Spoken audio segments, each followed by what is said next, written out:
Welcome to Random Thoughts, episode 60. Sorry about last week and stuffing it up, but we're back on track. Episode 60 today.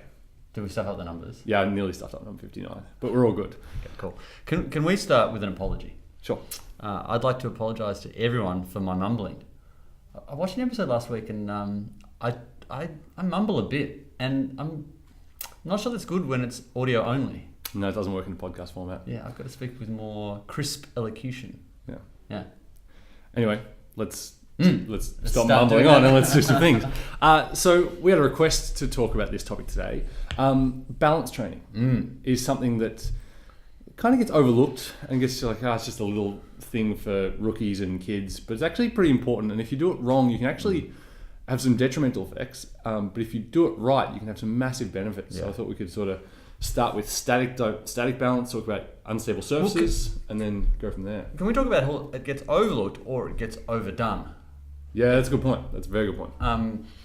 I think, it's you'll see people who like doing. There was a phase. So when I late 90s, early 2000s, Swiss balls, they weren't invented, but they really were popularized by Paul Check, and there was a certification that he made, and it was you should do everything like this, bench press. Kind of how kettlebells are now.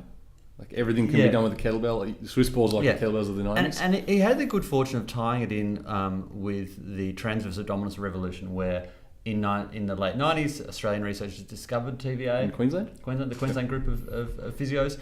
And so he jumped on board that, and he kind of tied Swiss balls. He was like the Swiss ball / transverse expert. And there was a while there where it was like, you must never work rectus abdominis, the six-pack muscle. It was like, it's the devil. And it'll rewire your core and it'll stop your TVA extremist firing. position. And it's centered back now to the point where it's like, you want to make sure your inner core's firing really well, but the superficial ones are not. Still need to have some strength. They're not the devil, yeah. But anyway, but the Swiss ball craze went bananas, and particularly the balancing stuff and the kneeling and the standing. And I had a bit of time on my hands because I was just a rookie back then. With only a handful of clients. Head full of hair and a handful of clients. and so I practiced standing on them, and people are like, oh, look at your core strength, that's amazing, you can squat on a Swiss ball. Like, no, I've just got some balance. But it's very specific to the Swiss ball. And people got really carried away with it. Everything should be done balanced. And that just makes you weak. Like if you no one squats on a Swiss ball with any decent amount of weight because you're inherently in an unstable position. So yeah, can I build on that with another story? Yeah, and tell a story about how. So we used to love the BOSU, and back when I first started here 3.5 years ago, the Rach story. So back when I started here 3.5 years ago, we were at a bodyworld, the different gym, so we didn't have this. We were planning, what do we need? We need 6 racks and 6 this, and on the list was 6 BOSUs for our arabesque and our single leg RDL work. And we had, just so we know what a BOSU is, it's a Swiss ball cut in half with a platform on top. And mostly half the time people use it with the platform facing up, and the other half they use it with the dome facing up. Yeah. What's hilarious is on the BOSU, it's called BOSU, which stands for both sides up. I didn't know that. Yep. On the BOSU, it's called BOSU, but it says standing on platform not recommended. Do not stand on platform. Yeah. May cause harm or death. Yeah. Anyway, sorry. So we use it platform side up, and so we would do our arabesque and our single leg RDLs on that. And one day back, there was only 2 back at Bodyworld, or one of them got stolen, and I bought them both, and one of them got stolen. Oh, there you go. Yeah. So there was 1 or 2, and probably 1 at this stage, and it was later in the piece, and it was flat. And so thank you to that thief. Yeah. It was flat. So we couldn't use it that day, or someone else was using it. So just took them on the floor today to this athlete, and they then proceeded to go, this is so much harder. This is insanely hard to do this. And it was loaded. They had like 10, 15 kilo dumbbells in each hand. It was a heavy RDL single leg, and they were just like, this is so much harder than the BOSU. Because what we realized, and when we dug into the research, and thank you Eric Cressey for the paper on this, is the BOSU, because the BOSU moves, or the unstable surface moves with you, you learn to move the environment, not move your body relative to the surface. So unstable surfaces, they're challenging at first, but there's a quick and steep learning curve. And once you've mastered that, there is zero transfer, in fact, negative transfer back to when you're on the real world.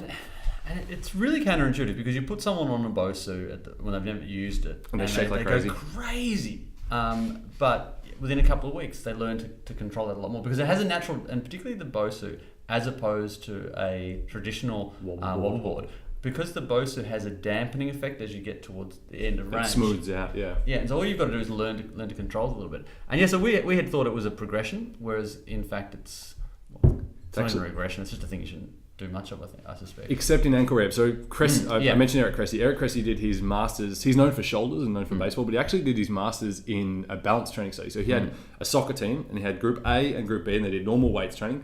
I think it was 95 or 98% of their workout was exactly the same: squats, deadlifts, core lifts, RDLs, single leg stuff. But the only change they made was 2 sets of 8. I think it was. I'm blurring on the numbers, but like a tiny amount of the workout at the end was either on a stable surface on the ground or on a BOSU and a wobble board. And what they found, they did performance tests, so vertical, speed, power, strength. What they found was the group on the unstable surface was actually weaker because of that tiny amount, and it was significant. It was a significant result for a tiny amount of input. They were significantly weaker because of that unstable surface strength. Because what it does is, instead of your muscles moving relative to the ground, the BOSU sort of becomes part of you. Yeah. And so you actually don't have that ability to react. Part of it's an apparatus. Yeah, so instead of balancing your hips and keeping it over the top of your leg, you move the ground relative to where your hips are moving. Really interesting. So it's an opposite effect and a feed back as opposed to feed forward mechanism. So that's taking it too far, but I've taken this on a big detour, but let's go back to what you should actually do and why it's important. So balance training in general is it's very important to maintain good have good static and dynamic balance. So static is when you're standing still, dynamic is when you're doing stuff. Yep. If you have better balance, all other things being equal, you're going to be less likely to get hurt. You're going to be able to move well. You look at Gary Ablett Jr. and his dynamic balance is exquisite. That gives him more time. Like he's already playing 3 seconds into the future. I'm a Collingwood supporter, so Scott Pendlebury is also another really good example. His poise and his ability to just sort of dance around people and stay centered is phenomenal. Yeah.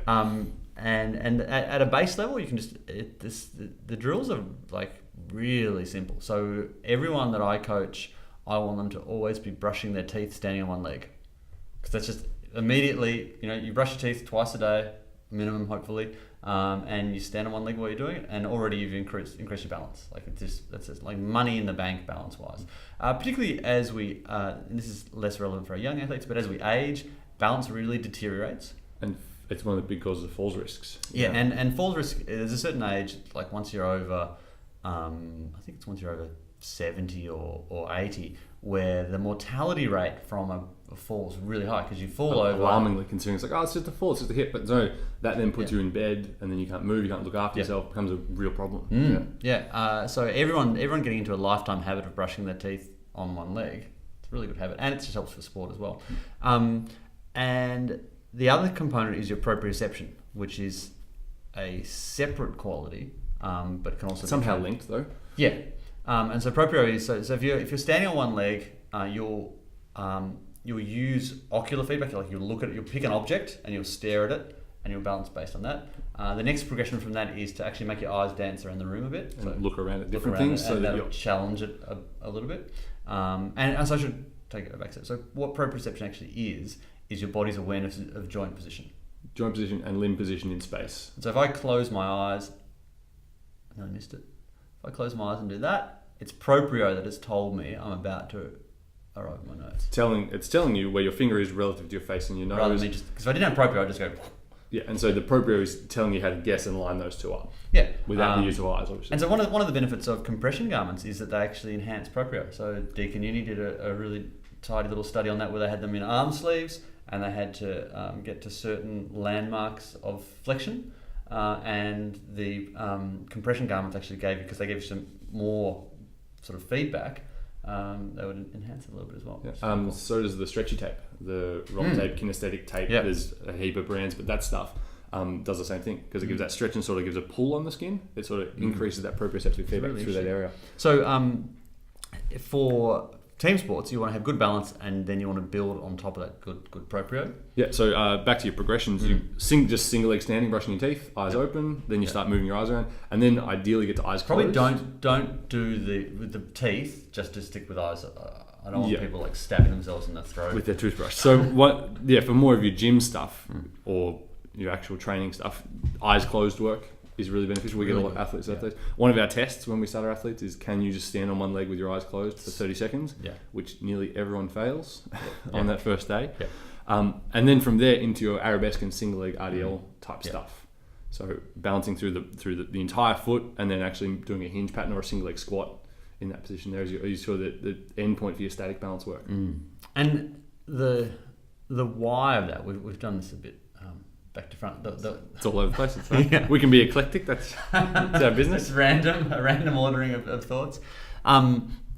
The why of that is it's late in the game. You're fatigued. Someone bumps you. You're spinning through the air, and you need to land, and you can only land on one leg. You want to be able to have great proprio, so your ocular feedback is going to be almost non-existent. It's not going to be able to tell you what's going on where you're at. You want to have this really smart ankle, for instance, this great proprio where it can recognize what position it's in and either stick the landing or abort the landing and just and roll out of it. Yeah, as opposed to the classic ankle roll, which is someone's shoe, foot lands on it, and the ankle's late to react, so the peroneals and that proprioception isn't fully firing. And the feedback because the proprio is slow, it's like everything's fine. No, it's not. It's too late, yeah. And so by the time you goes, I'm in trouble, that ankle's already rolling and you're already into, all your weight is already into the outside of the ankle and you're spraining ligaments. So and the really cool thing is just a tiny pinch. Like if you brush your teeth, if your eyes open, brushing your teeth, and if you're doing a minute a day of that with your eyes closed, a minute a day of work with your eyes closed, that makes a huge difference. Athletes get rapidly better at that. It plateaus off, and that's fine because it doesn't need to be. You don't need to be doing it for 5 minutes. You don't have to load it and put chains on or anything crazy like that. You just have to get to a normal competency. Tick the box, and then you move on. And you maintain that, and you're good to go. And I think it's important to understand that the side. So when we're thinking balance, we're thinking proprio. I think you can't help but think about ankles. Which I will link in the show notes, the ankle video. Yeah, terrific. Yep. Yeah, an article as well. Sorry. And the big thing with the rolled ankle is when you roll it. So you roll an ankle once, you're now 5 times more likely more likely re-roll it. Because what happens is you stretch the ligaments and the tendons, and you damage the nerves a bit, and you immobilize the joint for a while, and so everything's weakened, stretched, and switched off. And it's very rare that people actually get their proprio back to where it was pre-injury. They do enough to pass the tests, tick some boxes. But they've got a slightly tighter, slightly less active and less reactive ankle. And so if you want to not be that stat of injures an ankle, then injures it again because they injured it previously, if you want to break that loop, I think the balance component and the proprio component is a really important link. Not just static, but reactive as well. Yeah. Just to close everything up and make it now circular our discussion today, back to BOSUs. Once you've done an ankle though, and your ankle is in a poor position reactively, that's when unstable surfaces have huge benefit. Yeah. Because that learning curve of getting onto the BOSU or getting onto the wobble board or the cushion or something like that has huge benefit once you've done an injury. So if you're a healthy athlete or a healthy person, you don't really need to be on an unstable surface. But once you've done an ankle acutely or you've got a chronic problem, that's when being on that BOSU to re-engage those peroneals in a different sense and get them responding to a different environment is actually beneficial. And there's some data backing that up as well. That post ankle injury or even post ACL stuff like that, they will do rehab work on an unstable surface to get that really proprioceptive system back online.